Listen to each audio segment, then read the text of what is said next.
BYD SEAL U. In this video I'll show you how to customize instrument cluster settings.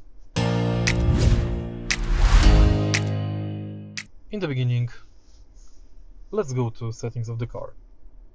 Now enter sound and display and go to instrument.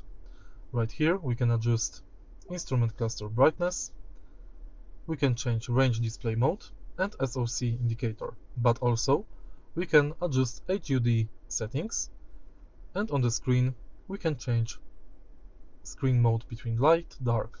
It also changes for the instrument cluster.